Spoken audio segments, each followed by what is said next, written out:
नमः हंसास्वादित चरण कमल चिन्मकरन्दाय भक्तजनमानस निवासाय श्रीरामचन्द्राय कृष्ण पद पंकज पंजरान्ते अद्यैव मे विशतु मानस राजहंसः प्राणप्रयाण समये कफवात पित्तैः कंठावरोधन विधौ स्मरणं कुतस्ते नारायणं नमस्कृत्य नरं चैव नरोत्तमं देवीं सरस्वतीं व्यासं ततो जयमुदीरयेत् श्रीलक्ष्मीनाथ समारम्भां नाथयामुनिमध्यमाम् अस्मदाचार्यपर्यन्तां वन्दे श्रीगुरुपरम्पराम् अंजनानंदनं वीरं जानकी शोकनाशनं कपीसमक्षहन्तारं वन्दे लंका भयंकरं भक्ति भक्त भगवंत गुरु चतुर्नाम वपुएक इनके पद वंदन किए नासत विघ्न अनेक श्री श्यामाजू के पद कमल जब लग हृदय नवास श्याम भ्रमर आवत नहीं तब लगता के पास। बोले वृंदावन बिहारी लाल की जय, भागवत महापुराण की जय, सुखदेव भगवान की जय। परम मंगलमय परात्पर अखिलेश्वर अचिंत कल्याण गुणगण निधान सर्वेश्वर सर्वाधिपति अकारण करुणा वरुणालय अकारण करुणाकारक सकल जन कल्ल सापहारक परात्पर पर ब्रह्म सच्चिदानंद स्वरूप परमपिता परमात्मा श्री राधा गोविंद सरकार राधा रमण बाधा हरण श्री बांके बिहारी लाल उनका यह वांगमय शब्दमय विग्रह श्रीमद् भागवत महापुराण कोटि कोटि नमन कोटि कोटि प्रणाम। इस परम पावन पुराण ग्रंथ पारमहंसों की पावन संहिता को परमाराध्य नंद नंदन यशोदा नंदन वरिजन रंजन देवकी नंदन श्याम सुंदर श्री कृष्ण के पाद पद्मों पर कोटि नमन नतमस्तक वंदन एवं अभिनंदन।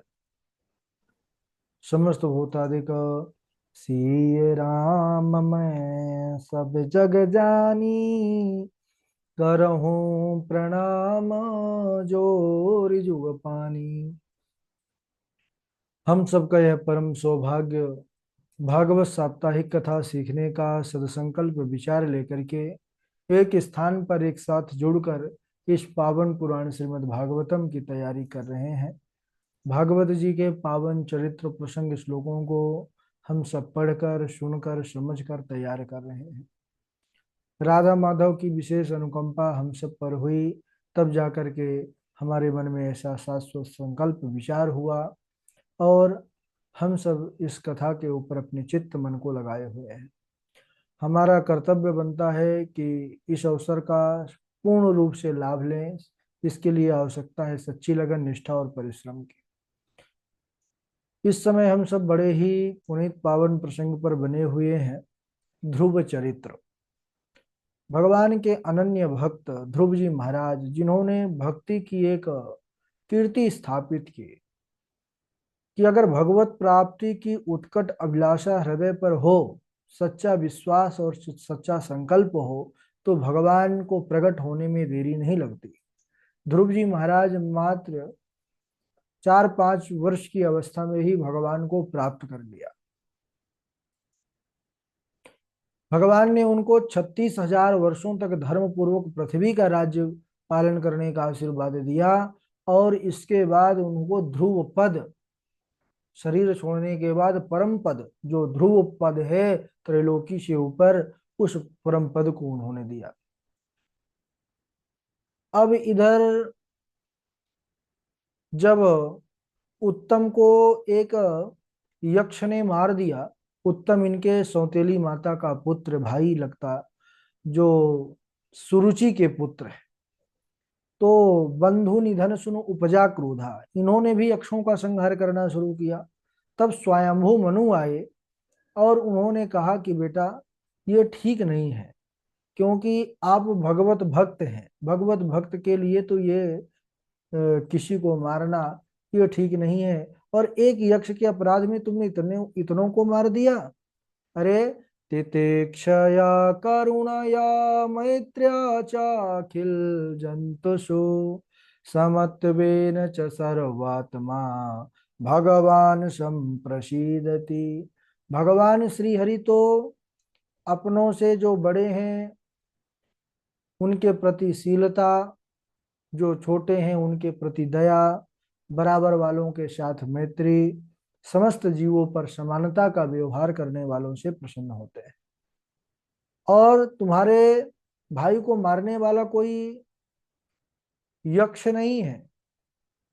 क्यों? क्योंकि मनुष्य के जन्म मरण का वास्तविक कारण केवल और केवल काल है। काल ही जीव को बनाता है, काल ही उसका जो है जीवन का निर्वाह करता है और काल ही उसको नष्ट कर देता है। और तुमने यक्षों का संहार करके भगवान शंकर के भक्त कुबेर का अपराध किया है, इसलिए तुम उनसे क्षमा मांगो। जब स्वयंभू मनु ने इस प्रकार समझाया सज्जनों, तब उन्होंने क्षमा मांगी और अपने नगर को लौट आए। 36,000 वर्षों तक उन्होंने धर्म पूर्वक पृथ्वी का पालन किया। इसके बाद राज्यपाठ अपने पुत्र को दे करके और वह चले आए बद्रिका आश्रम को। उत्कल को सारी जिम्मेदारी सौंप करके बद्रिका आश्रम पर आकर के रहने लगे। वहां पर सुंदर भगवान का भजन करते। एक दिन सुंदर दसों दिशाओं को प्रकाशित करता हुआ एक दिव्य विमान वहां पर आया महाराज, और विमान से भगवान के सुंदर सुंदर पार्षद निकले हैं। जब ध्रुव जी ने उनको देखा है, पार्षद भी भगवान, जितने भी वैकुंठ में रहते हैं सब भगवान के ही स्वरूप होते हैं। सुंदर चार भुजा वाले, उसी प्रकार श्यामल वर्ण पीतांबर धारी। ध्रुव जी ने उन पार्षदों को प्रणाम किया, विमान की परिक्रमा की, विमान पर बैठने लगे। पार्षदों ने कहा बैठिए महाराज, आपके लिए ही भगवान ने यह विमान भेजा है। भक्तों के लिए विमान आते हैं सज्जनों।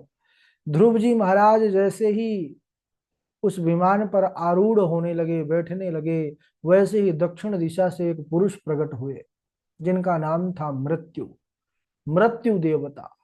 उन्होंने हाथ जोड़ करके कहा महाराज मेरा नाम मृत्यु है, और इस मृत्यु लोक में जो कोई आया है वह मेरा वर्ण किए बिना नहीं गया है। ये विधाता का ही विधान है, इसलिए मैं आया हूं। तो ध्रुव जी ने कहा ठीक है, उस सृष्टि के क्रम को हम नहीं बिगाड़ेंगे, हम आपका वर्ण करते हैं।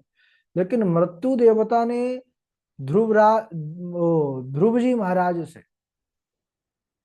महाराज से कहा कि आप जैसे भगवत भक्त का दर्शन से ही कल्याण हो जाता है, लेकिन एक मेरी मांग है। ध्रुव जी ने कहा क्या? मृत्यु देवता ने कहा कि आप भगवान के अनन्य भक्त हैं, मुझे भी कृतार्थ कर दीजिए। जब आप विमान पर चढ़िए तो मेरे सर पर पैर रख करके इस विमान पर बैठ जाइए।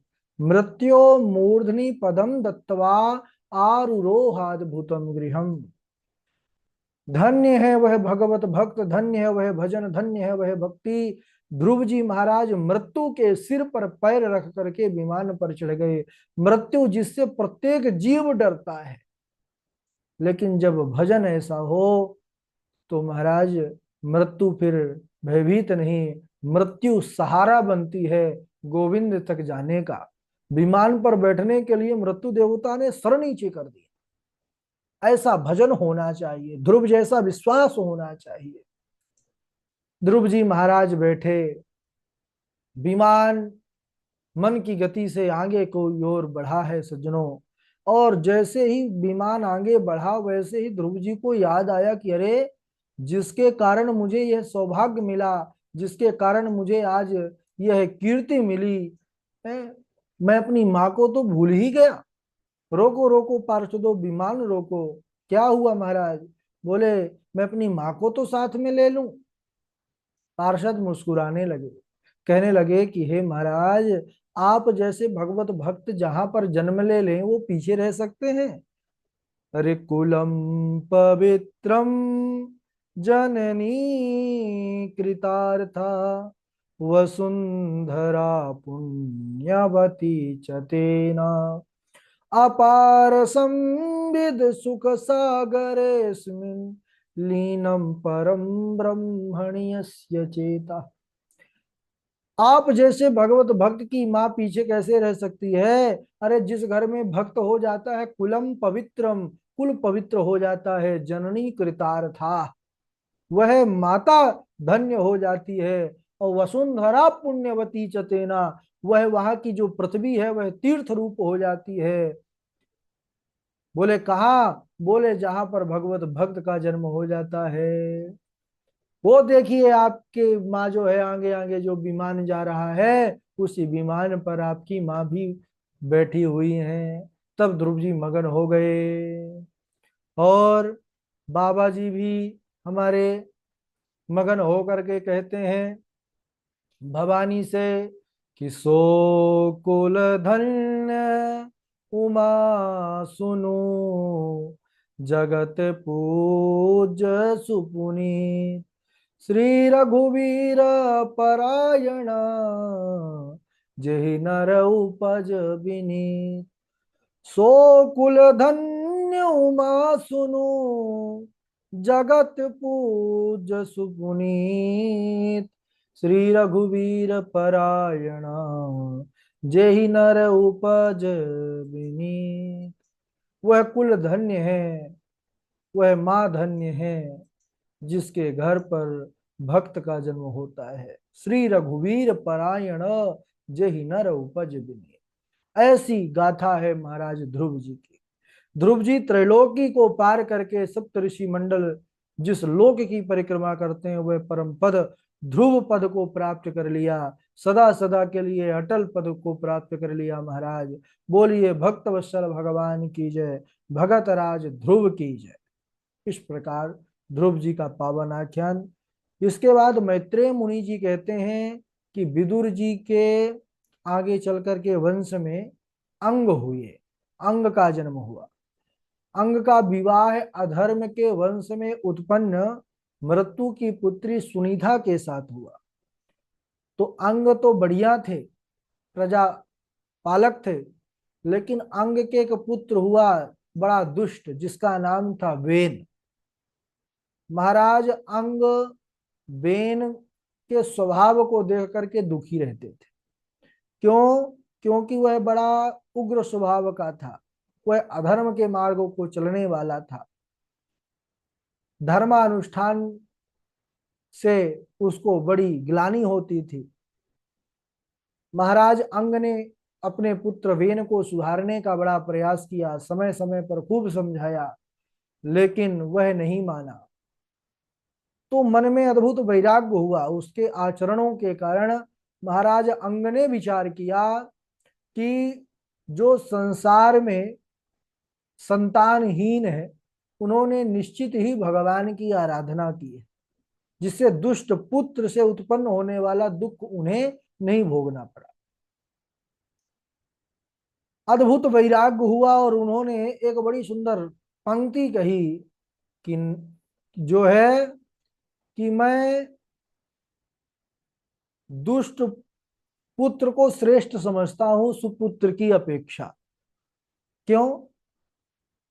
क्यों समझते हैं? तो बोले कि इसलिए कि जो सुपुत्र होता है वो बड़ी सेवा शुश्रूषा करता है, तो मोह ममता घर में बढ़ जाती है। लेकिन जो कुपुत्र होता है महाराज, वह घर को नरक बना देता है। इसलिए घर से लगता है कि भाई घर ही छोड़ दो, भाग जाओ यहाँ से तो शांति मिले। कदपत्यंबरम मन्ये सदपत्याचुचाम पदात्, निर्विद्येत गृहान मर्त्यो यत् क्लेश निवहा गृह। ऐसा क्लेश फैलाता है जो कुपुत्र होता है कि जल्दी ही वैराग्य हो जाता है। इसलिए कहते हैं कि मैं सुपुत्र की अपेक्षा दुष्ट पुत्र को श्रेष्ठ मानता हूं, क्योंकि सुपुत्र का त्याग करना कठिन है, लेकिन दुष्ट पुत्र घर को ही एकदम क्लेश के कारण नरक बना देता है, जिससे सहज में ही छुटकारा मिल जाता है। ऐसा विचार करके महाराज अंग ने घर को त्याग दिया। रात्रि में किसी को बिना बताए ही वह घर छोड़ करके चले गए वन में। मंत्रियों ने बहुत ढूंढा, अब महाराज मिलने के लिए तो गए नहीं थे। बेन से परेशान होकर चले गए कि अब चलो भगवत भजन करो, ये सुधरने वाला नहीं है। अब जब मंत्रियों ने ढूंढा महाराज मिले नहीं, तब बेन को ही राजा बनाया गया, अंग की जगह पुत्र था। महारानी ने कहा कि हमारा पुत्र ही बैठे गद्दी पर। अब बेन बन गया। अच्छा, जो दुष्ट होते हैं, ये दुष्टता कब और ज्यादा बढ़ जाती है, जब इनके पास पावर आ जाती है। एक सुभाषतानी में श्लोक पढ़े थे, है ना, आप सब जानते होंगे, बड़ा प्रचलित श्लोक है। विद्या विवादाय धनम मदाय, शक्ति परेशान परिपीडनाय, खलस्य साधोर विपरीत में तद, ज्ञानाय दानाय च रक्षणाय। इसमें साधु, ये सज्जन और दुर्जन दुष्ट दोनों को दर्शाया गया है कि विद्या विवादाय। अच्छा देखो, यहां पर पहले जो बात कर रहे हैं वो दुर्जन की कर रहे हैं, बाद में सज्जन की कर रहे हैं। इसमें भी किसी ने कहा कि ऐसा क्यों भाई, सज्जन को पहले पंक्ति में क्यों नहीं रखे, दुर्जन को क्यों रख दिए? बोले दुर्जन को इसलिए रख दिए कि सज्जन से डरने की आवश्यकता नहीं है, सज्जन से सावधान रहने की आवश्यकता नहीं है, लेकिन दुर्जन से बहुत सावधान रहने की आवश्यकता है। इसीलिए इन्होंने कहा कि विद्या विवाद आया, अगर विद्या भी मिल जाए दुष्ट को तो उससे विवाद करेगा, उस विद्या से कल्याण नहीं करेगा। धन मिल जाएगा तो धन से उसको मद आ जाएगा, और शक्ति मिल जाएगी तो शक्ति परेशान परिपीड़नाय, दूसरों को कष्ट देगा। तो और साधोर, जो साधु होगा तो बोले विपरीतम एतद, इससे विपरीत साधु करेगा। विद्या क्या करेगा? ज्ञानाय, विपरीतम साधो एतद ज्ञानाय दानाय च रक्षणाय। विद्या ज्ञान के लिए, ज्ञान स्वयं ज्ञानी रहेगा और सबको ज्ञानी बनाएगा। और धन होगा तो उससे दान करेगा, और शक्ति होगी तो दूसरों की, निर्बल की रक्षा करेगा। अब ये दुष्ट था बेन, अब इसको पावर मिल गई तो अब करेगा क्या? पावर मिलते ही इसने क्या किया? न यष्टव्यम न दातव्यम न होतव्यम दुजा क्वचित, इति न्यवारयत् धर्मं भेरी घोषेण सर्वशः। कि पूरे नगर में घोषणा करवा दिया। चिढ़ तो पहले से थी इसको धर्मानुष्ठानों से, लेकिन पावर ना होने के कारण कर कुछ नहीं पाता था। और पावर आई, शक्ति आई, तो उसने ऐलान करवा दिया कि आज के बाद हमारे नगर में, हमारे राज्य में ना कोई यज्ञ करेगा, ना कोई दान करेगा, ना कोई हवन करेगा, ना कोई पूजन करेगा, ना कोई अनुष्ठान करेगा। ओहो, भेरी घोषेण सर्वसः, घोषणा करवा दिया। अब इधर ब्राह्मण ऋषि मुनि सब परेशान, अब इनका तो जीवन है यज्ञ अनुष्ठान। वह भागे भागे आए और राजा बेन को समझाने लगे, प्रेम से समझाए कि महाराज आपको धर्मानुष्ठानों पर पाबंदी नहीं लगानी चाहिए। अरे जिस राजा के राज्य में ये सब होता है धर्मानुष्ठान, उस राजा का पुण्य बढ़ता है, यश बढ़ता है, उस राजा को जो है दीर्घ आयु प्राप्त होती है, उसकी प्रजा खुशहाल रहती है। आपको इस प्रकार धर्मानुष्ठानों पर पाबंदी नहीं लगानी चाहिए। लेकिन अब बेन जैसे ही सुना ऋषि मुनियों के सुंदर वचनों को, आग बबूला हो गया। आग बबूला हो करके ये ऋषियों को ही उपदेश करने लगा कि अरे ऋषियों, तुम सब मूर्ख हो, तुमने अधर्म में धर्म बुद्धि लगा रखी है। तुम जो है, मैं राजा हूं, राजा सर्वदेवमय है, अरे तुमको तो मेरी पूजा करना चाहिए, तुमको खिलाने वाला मैं हूं, तुम्हारी रक्षा करने वाला मैं हूं। ऐसा अभिमानी हो गया वह कि अपनी ही पूजा प्रजा को कहने लगा करो करो। अब ऋषि तो ऋषि है महाराज, ऋषियों ने हुंकार मात्र किया और वेन का गोविंदाय नमो नमः हुंकार किया है, और हुंकारेणैव तम भस्मा, हुंकार मात्र से जो है वो चला गया, उसके प्राण पखेरु उड़ गए। इसके बाद क्या होता है, बड़ा अच्छा प्रसंग है। और आगे चल करके फिर महाराज प्रतु होते हैं। इसको आज यहीं तक बोलिए। वृंदावन बिहारी लाल की जय।